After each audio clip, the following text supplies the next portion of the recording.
All right. Hey, everybody. We're going to talk about word choice today. This is probably my favorite topic ever because the English language is full of amazing words that you can use to convey exactly what you want to say. So, very exciting. Uh, Hopefully, you're at a point in your either professional career or your writing assignment that you are ready to kind of look at and evaluate the words that you choose and how to make better choices and more purposeful choices for your writing context.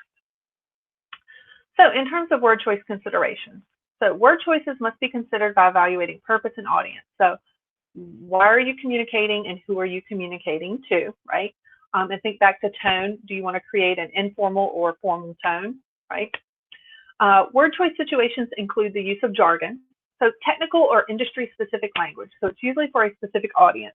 So for instance, if you don't know anything about welding and people are sitting around talking about welding, one of the most common things that people talk about around me is medical stuff, right? Because my mom's a nurse, my sister's a rad tech, my husband's a paramedic, my best friend is a doctor, my other best friend's a paramedic. And so they like to sit around and talk about medical stuff. And there are words sometimes that I don't understand and I have to ask questions, right? So that's jargon. So it's aimed at a specific audience. So when they're not around each other and they want to tell me about a medical something, they'll kind of put it in layman's terms, right? Next thing is idioms, phrases that creatively and abstractly convey an idea. Most of the times these are rooted in like culture, or they might even be region specific.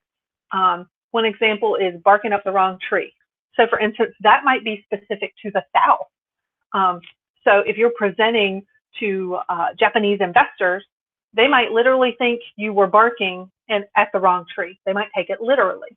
So those are things that you have to think about when you're communicating, and this is where audience and purpose comes in, right? You don't want to be too informal, barking up the wrong tree, right? You might need to be very formal and exact with your wording.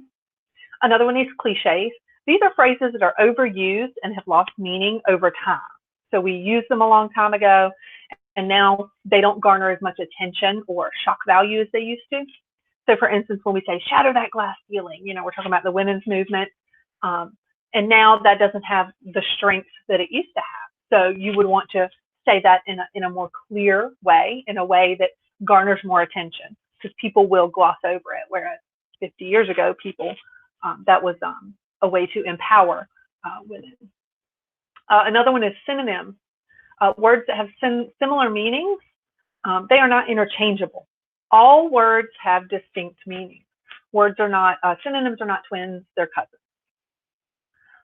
So let's think about each of these concepts. So the use of jargon here. University of Michigan students illustrated how to improve housing projects on Manhattan's Lower East Side with infill. I don't know what infill is because that is not my specialty, right?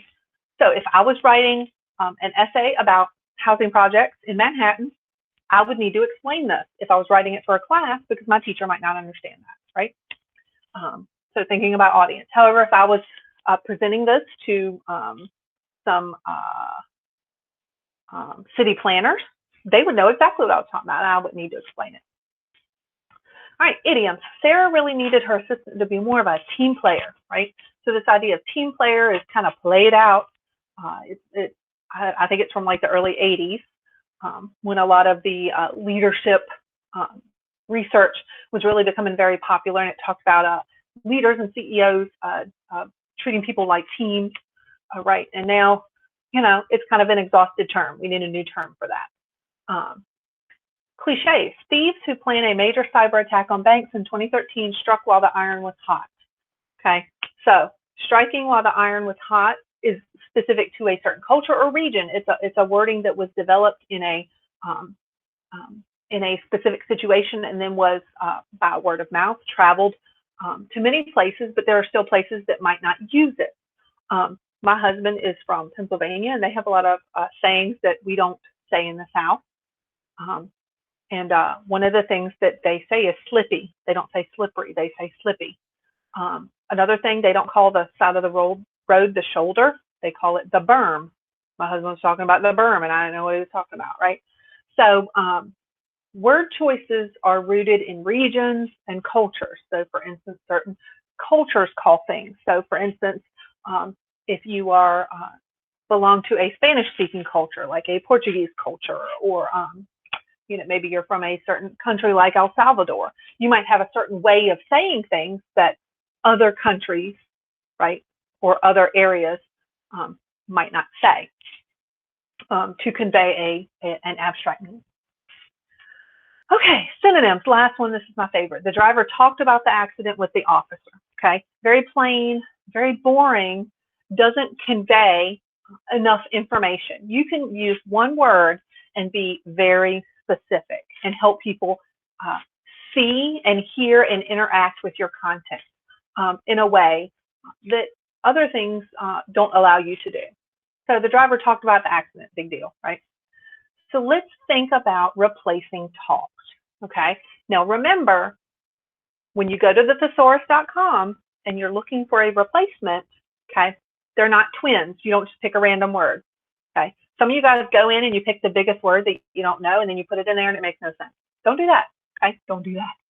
You're looking for the precise and concise definition of the word that you need to convey.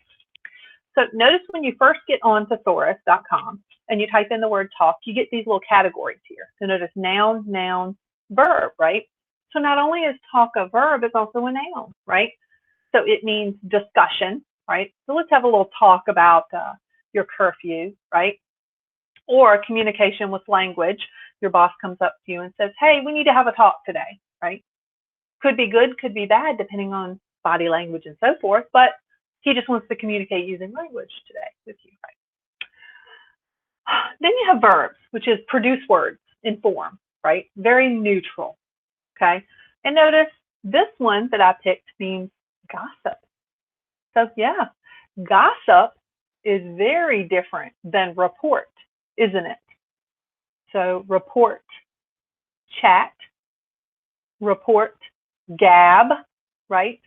Okay, very different. So let's keep digging. So notice in here, we also have these that mean that are the same color. And then we have these other ones that are the same color. That means they're like first cousins, whereas everybody else is like second and third cousins, okay? So they're more closely related than the other ones. So notice this one is in form. So you have say, you have speak. However, you have reveal. So say and reveal are very different. Reveal means that you were kind of holding something back, and now you want to inform people of it, right? So notice the extra layer of meaning, right? Okay, so if the driver talked about the accident with the officer, I might use reveal, I might use divulge, I might use confess. So for instance, divulge is like a more dramatic revealing, right? It means I want to be real secret about it. So come here, let me whisper it to you, right? Okay. I would probably use confess.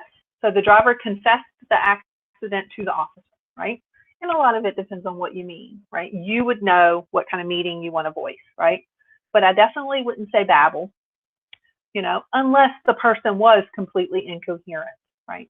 Maybe they were under the influence of a drug or alcohol. Maybe they were in shock. That's what that word would convey. So notice babble is not the same thing as reveal, not the same thing as divulge, not the same thing as confess, nor chatter, nor squeal, nor utter. Okay, notice how different they all are. And those are the diverse meanings that you need to think about in your head as you write. Okay, so overall, your takeaway: choose words based on your specific context of the writing, purpose and audience, because this leads to effective communication. So make sure you're choosing words that make sense for what you're writing about, and that you're using a thesaurus, and that you're also identifying words that have lost meaning. So for instance, some of the ones that we talked about previously were things like bad and good, right? Those are kind of boring. Look for places where you can use specific meaning, and sometimes you might not want to change out the word. You might just need to add some detail to it as well, right? So take out the word bad and explain and provide some detail. So, what did you see, hear, experience that was bad? So letting it speak for itself. It's almost like a picture, right? They say a picture creates 1,000 words or whatever. So think about that. Paint a picture instead of just say, oh, the accident was bad, right? Describe it. There was metal everywhere. The car was smushed in. Yeah, those are things that you can do as well. So just remember, effective communication, but words do matter. So hope this was helpful for you guys. I really very much encourage you to use a thesaurus. I have the thesaurus open all the time. I'm always looking up words because when I read a sentence, I realize I'm like, that's not the meaning I really wanted to convey, and I think a better word exists.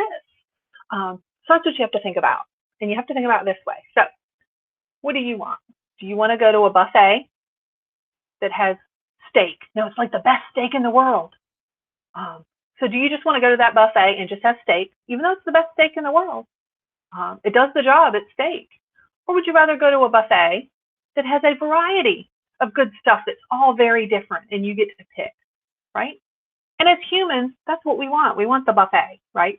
With good quality stuff, so that we can grab what we want.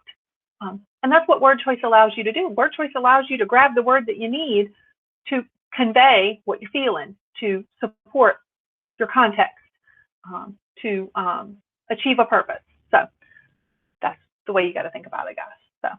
So, all right. Thanks, everybody.